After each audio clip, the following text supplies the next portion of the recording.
Hoi, ik ben Britt Evers, kom uit Aardenburg en word precies 2 maanden na de verkiezingen 18 jaar. Dat betekent dat ik nog geen stemrecht heb. Toch ben ik heel erg geïnteresseerd in zowel de landelijke als de lokale politiek. En met dit programma hoop ik je te informeren voor jouw stemkeuze. Dit is Brit en de gemeentepolitiek. Mijn naam is Britt Evers en namens RTV Schaldemond sta ik in Sluis en praat ik met Forum voor Democratie lijsttrekker Isabel Klaarhout. Dag mevrouw Klaarhout, dank u wel dat u wilde komen. Ja, goedemorgen. Wat zijn de belangrijkste standpunten uit het partijprogramma? De stem van de gemeenschap moet doorslaggevend zijn. Dus er moet meer geluisterd worden naar de inwoners. En eventueel door een bindend referendum. En een belangrijk standpunt vinden wij ook nog dat er meer moet gedaan worden proactief uit de gemeenteraad. Dat we ze meer zien, dus niet alleen naar aanloop van verkiezingen. Wij hebben ze bijvoorbeeld 2 jaar lang erg gemist in deze crisis. Op straat, ook qua toenadering zoeken vanuit de gemeente, maar ook vanuit de gemeenteraad. Wat is uw standpunt over de toeristische verhuur? Toeristische verhuur, ja, dat vinden wij een heel groot ding. Wij hebben nu wel gemerkt, dat merken wij natuurlijk al langer, dat er heel weinig ruimte is voor onze opgroeiende jeugd om zich te vestigen. Woningen zijn niet meer betaalbaar. Dat komt ook door die tweede woningen natuurlijk. Die drijven die prijzen op. Als je dan ziet dat een bepaalde kern 50% leeg staat in de winter, ja, dat vinden wij een heel belangrijk issue. En daar moet echt iets aan gedaan worden, want anders worden we straks gewoon één groot vakantiepark. Dus nee tegen toeristische verhuur? Absoluut. Okay. Wat is uw standpunt over duurzaamheid? Duurzaamheid. Nou, verklaar even duurzaamheid. Want dat is nogal een breed punt. Bijvoorbeeld hoe de gemeente naar de toekomst moet kijken en dat het allemaal groener moet bijvoorbeeld. Ja, klimaat en zo.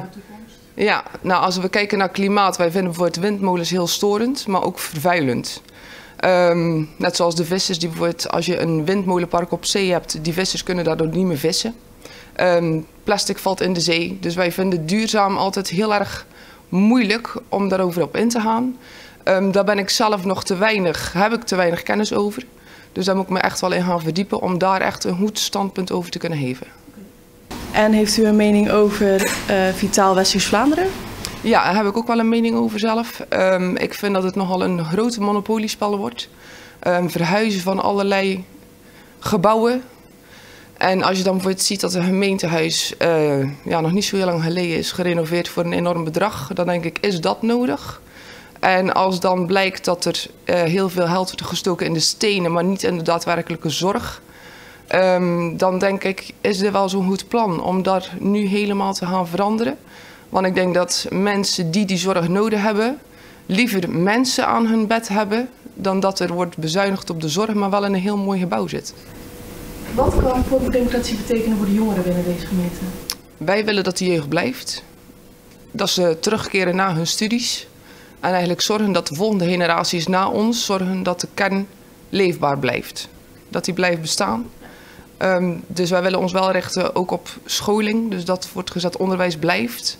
Maar ook zorgen dat er individueel, dus op de mens gericht, meer aandacht komt. Dus kleinere klassen, hogere beloning voor leraars en het liefst fulltime dienstverband. Zodat je veel dezelfde gezichten ziet.